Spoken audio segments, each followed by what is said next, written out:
मैं साधनोपदास हाथ जोड़ के अर्ज करता हूँ कि तमाम जान के हिंदू मुसलमान और अंग्रेज़ वगैरह अपनी अपनी औलाद बचने के लिए इस किताब जगत कहानी के मजमून को पढ़कर बंदोबस्त करो, जब तुमको और तुम्हारी औलाद को अच्छी तरह से आराम मिलेगा। Page number 10। कपड़ा जरी व रेशम का पहनेंगे। जब शेर भर काशी रह जाएगी तो रेत वगैरह तो सब मर जाएगी, क्योंकि सब काम रुपया पैसा से होता है।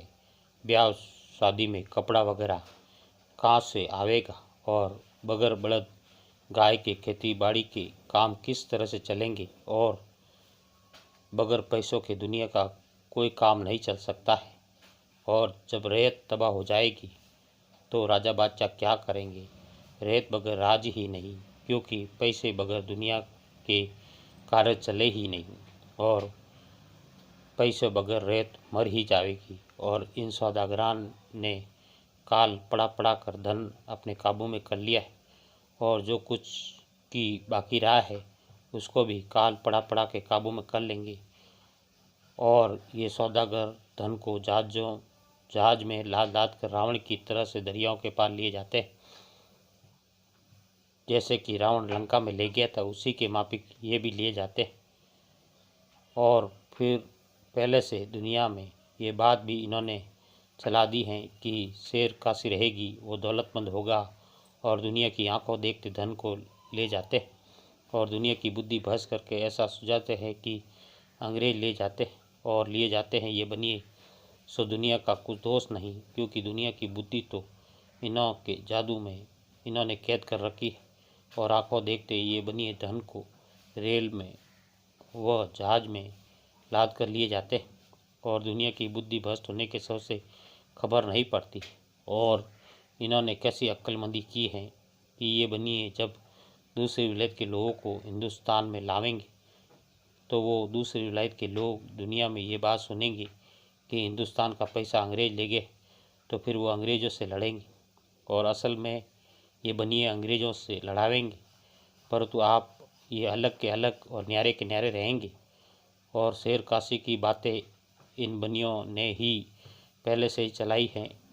सो ये जाहिर दिखाई देवे है कि जब धन हिंदुस्तान का ये बनिए ले जाएंगे तो शेर काशी ही बाकी रह जाएगी। और ये बात शेर काशी वगैरह की और काल वगैरह की चलाई तो पहले से बनियों ने है, और साधु फ़कीरों का नाम लगा कर लिख दिए है कि फलाना साधु फ़कीर पहले से लिख गए हैं कि ऐसा ऐसा बुरा ज़माना दुनिया में आवेगा।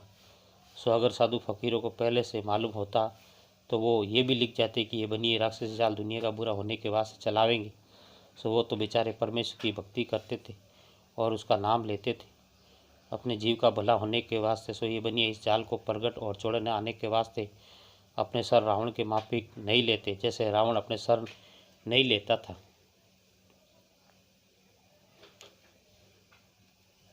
पेज नंबर 11 नहीं लेता था। और सिवाय इसके और भी बात कैसी लिख कर जाहिर किए है कि सूरज 1000 किरणों में तपेगा, जिसकी गर्मी से धरती लाल सुरंग तांबे के रंग की हो जाएगी, और ज़मीन माता के ऊपर पानी जो है वो इस तरह से गर्म होगा कि जिस तरह से कढ़ाई के अंदर तेल उबलता है उसी तरह से पानी उबलेगा। सो देखो भाई उस वक्त में इन राजा बादशाहों का क्या हाल होगा। परंतु अब लोगों को ये बात न्यायिक खूबी के साथ सोचनी और समझनी चाहिए।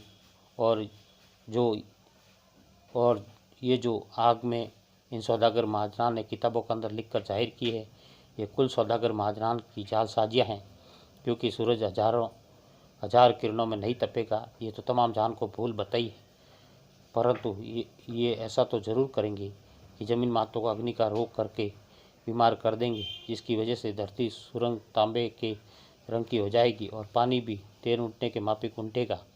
परंतु ये जादूखोरा सूरज को नाक बदनाम करते हैं और सब संसार के लोगों को भूल बताई है कि तपेगा। मेरा लिखना ये है कि सूरज हरगी जरगी नहीं तपेगा, क्योंकि ये तो अपने मामूली कील पर घूमते हैं। और सूर्य चंद्रमा तो इस तरह से, जिस तरह से आदमी के शरीर में जोत होती है उसी तरह से जमीन माता के शरीर में सूर्य चंद्रमा की जोत है। परंतु इन सौदागर महाजनान ने के इंद्रजाल के पाप से कुलजान के लोगों की अक्ल कैसे खराब कर दी है कि जिससे सब लोगों को ऐसा ही मालूम होता है कि ये राक्षसी वेद की किताबें अगले सती लोगों की लिखी हुई हैं।